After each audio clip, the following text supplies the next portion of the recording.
Let's now cross to Gaza activist Mansour Shouman. Many thanks for joining us on the programme. So, Mansour, more Israeli strikes have just been reported minutes ago.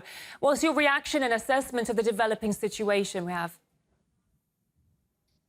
This was a very surprising attack. I think this was Israel's version of October the 7th, but on June the 13th, right now, a surprise attack against what they consider a historical enemy for them. And it took everyone by surprise. As the Israeli government said, they've been working on this plan for the last 15 years. And right now it's been put into fruition. I think that the Iranians right now are paying a price for their part in historically supporting the Palestinian cause. And Palestinians and those that support Palestine all over the world stand, I think, with Iran during these times.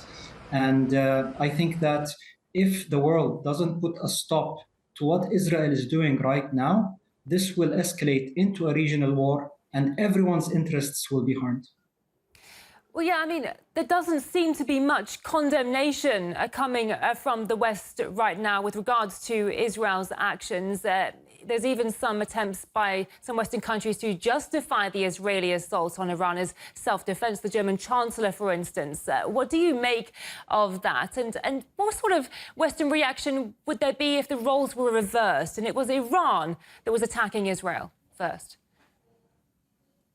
I think it shows the double standards of the world at this moment, especially the leadership of the West.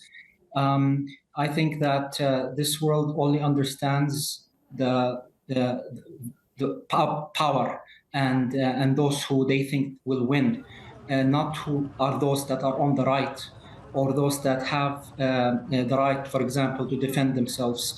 Regardless, I think we are looking now at one of two scenarios. Either Iran, due to this surprise attack and due to it hitting a lot of its critical infrastructure and leadership, will give in and come to a temporary ceasefire agreement and sign the deal that Trump is asking to sign when it comes to their nuclear program. Or the second scenario is, again, this will escalate into a regional war where a lot of countries between Iran and Israel will also be affected.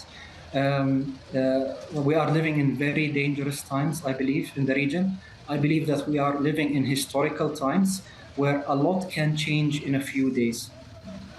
US officials claim that the country was not involved in the strikes on Iran. If that's the case, how do you think this is going to affect ties between Washington and Israel? Because some experts, like the American economist Jeffrey Sachs, say that Netanyahu is dragging Washington into a war.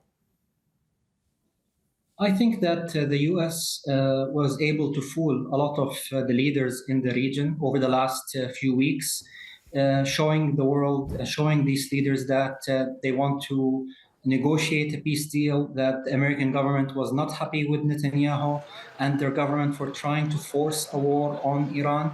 I think right now it's very clear that the US and Israel closely work together on this plan. This plan would not have been executed in this way without the approval and without discussing its details between the leadership of both countries. I think that the trust has been broken for a very long time.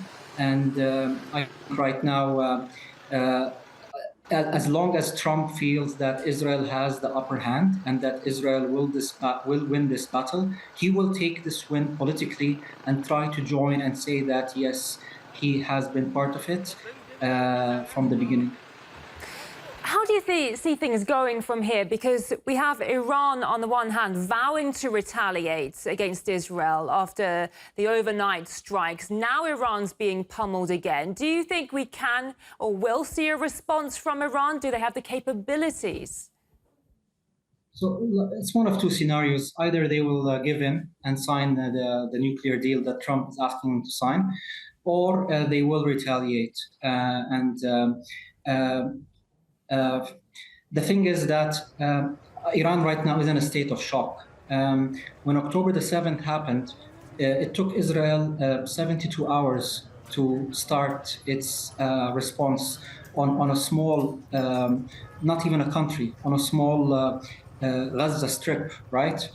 So right now, when it comes to relations between two countries and the threat of a regional war and the diplomacy around all of it, I think it wouldn't surprise me if a response does come. It might take a few days, but again, it depends on the severity and how much the Iranian government feel that they have been infiltrated by the Israeli government, by its different agencies, and whether they are willing to temporarily put a cease to this and to sign the deal versus putting an all-out war with Israel right now. Mansour, it's good to see you. Many thanks for joining us on the programme today. We've been speaking with Gaza activist Mansour Shouman. Thank you. Thank you.